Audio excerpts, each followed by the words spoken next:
We're license fee payers. Why are you nicking all our money like this? That's what we want to know. And why the hell, Nigel, did Zoe Ball, the world's worst breakfast DJ, get £1 million pay rise for losing 1 million listeners? It's grotesque, isn't it?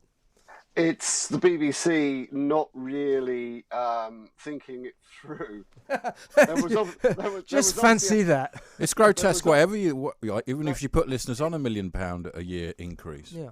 BBC salaries make no sense, Ash. The basic thing is that the most listened to DJ on the BBC is Ken Bruce. It's the most listened to in Europe. Most successful. Most successful. Yeah. So he naturally gets £1 million a year less than Zoe Ball, who's lost 1 million listeners. Now, what happens at the BBC is panic at the top level. Last year's pay, there's only a couple of women in there in the top 10. We're going to take grief for this. We need to have a woman topping the list of people getting salaries. Yeah, that'll stop the complaints. Wrong. We'll knock down Lineker's salary because he's getting 1.75 for doing Match of the Day anyway. Yeah, but we'll give him in order to get that deal, we'll give him a nice 5-year deal. We know what's going on here, don't we? We do know what's going on here. He's having a 5-year deal, which will take him to the age of 64, which, funnily enough, is the age that Sue Barker was when they just tin-tacked her for being too old, white, middle class, and all the other things. So anyway, BBC bosses are having a meeting. Which presenter can we put the salary up quite substantially? Emily, no, she upset. No, probably not. Fiona, well, she earns quite a lot anyway, but some of that's in the secret zone where we don't announce it. Sue Barker, no, we can't give her a big pay rise. Hang on a minute. Well, let's sack her. Zoe Ball, she's lost 1 million listeners. So there they are. We'll announce Zoe Ball, brilliant tabloid journalists, are not very good at maths, but they're very good at stitching the BBC up. And everyone has worked out that £1 million equates 1 million lost listeners, £1 a listener. Yeah. BBC are then firefighting to try and justify giving £1 million salary to someone who's failing.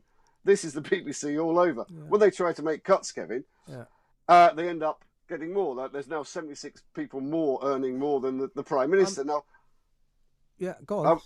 I would say that running the country in a pandemic and the worst financial crisis for over a century is possibly more stressful and probably worth more money than reading out the news and traffic on Radio 2 and readers' letters on points of view. However, the BBC decides that it's going to try and cut staff to save money and ends up employing 400 more this year. Yeah, let's just go through some of these. I mean, far be it from me to attack the salaries of radio presenters, but Steve Wright, £479,000 a year. But he does get a massive audience. Very good. Yeah, good value. But it's not worth that much money. £479,000. It's ridiculous. I think he'd get that in the commercial world, whereas I don't think Zoe Ball would get 1.6 million. I don't think he would. That's the whole lie about the BBC. Well, I don't think Zoe Ball would. I think Lineker would, but I don't think they should be paying. No, he wouldn't, Ash. I think he would at Sky. Don't fall for that rubbish. They just signed Henri for £3 million. These people, the BBC is the cosseted world where you make big money. None of these. They shouldn't be competing with what I'm saying. Listen, let me finish. None of these people would earn the same money in the private sector. That is the lie that the BBC tells us. Vanessa Feltz, 409,999. So just 410,000. And that's local radio in the main, local radio mostly. Lauren Laverne, 399,999. Alan Shearer, just to do a bit of, good diagonal ball, lovely cross, notched it home. £394,000. By the way, they do a lot of estate. Is that all? No, they've got. No, they do a lot of estate agent stuff, don't they? They put 394,999, 399,999, 409,999. Who do they think? They really think they're going to pull the wool over our eyes with this nonsense? The most staggering one, Kevin. The most staggering one is Stephen Nolan, who does a late night.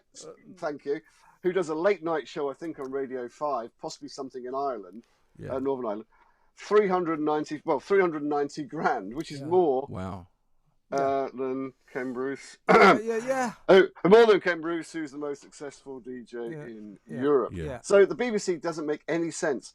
But it doesn't make any sense that they set targets. Now, I spent this afternoon reading the BBC annual report. I can't say that it's worth doing, but they set targets. You just couldn't put it down. I couldn't put it down. A real page turner. they set targets for women to be managers, and there was meant to be 50% by this year. Yeah. Guess what?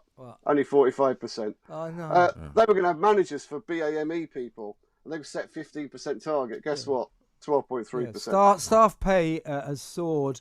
They pledged to bring it down. In fact, it's soared by 3.5% to £1.53 billion. Yeah. And that's despite stripping 1.5 million from the over 75s for their free TV licenses. And I mean, this is disgusting, isn't it? It is. And the other thing, where they're losing viewers in the North and the Midlands. Now that's funny. What happened in the North and the Midlands last year? I think in the election it went very conservative, and also the misunderstood Brexit. Yeah. So fewer people are watching the BBC in the North and the Midlands. The BBC has been out of touch with the people in the North and the Midlands for several years now, and people up there are voting with not their feet. They're voting with their on-off button, and they're not switching the BBC on. They built studios there, but then everyone works from London and just gets the train up there and then comes back. That's right. You know but the BBC line is always, we have to pay these salaries to the stars because they would earn us more money in the private sector.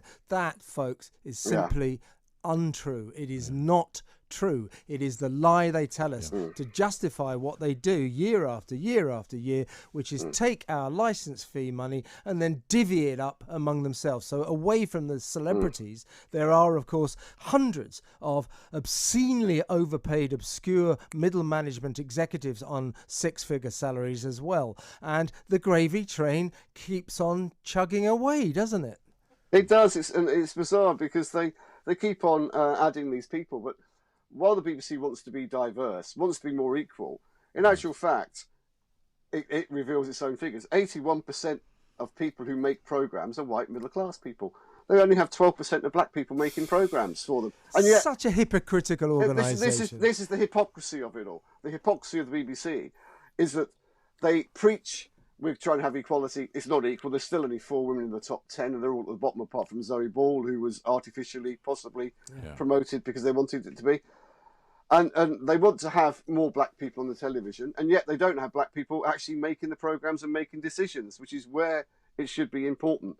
So, you know, they've added more stuff. The funniest thing today, by the way, was Claudia Winkleman sending a video out asking people. She's got £385,000 last year. Yeah. She sent a video out to people saying, "Do us a little dance to Happy by Pharrell Williams for Strictly Come Dancing." Quite funny, apart from the fact it went to everyone who's just been made redundant, and predictably they weren't very happy about it.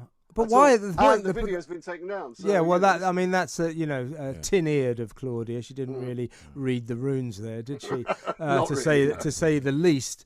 But of course, those redundancies are being made to enable the BBC to carry on paying the stars and the faceless, useless, pointless middle management executives massive amounts of money. It's got to stop. So by the way, what was also revealed today, guess what? 237,000 fewer people paid their TV licenses this year. Right. So this message that we're talking about here is getting through to people. Yeah. People are mad as hell. They're being taken for a ride by this organisation, and they're not going to take it anymore. But we need to see those hidden, where they set up companies. That needs to be sorted out. Well, it does. It does. Why does Charlie from Casualty get nearly $500,000 a year, for instance, which is bizarre. A real nurse gets not even a tenth of that. We're not really seeing what the stars actually we don't see what they even use real ventilators, because do you remember they commandeered them during the crisis from Holby City? Yeah, well, that was a useful service. But, what people commend the BBC. They didn't need real ventilators, though. 20, 30 grand ventilators.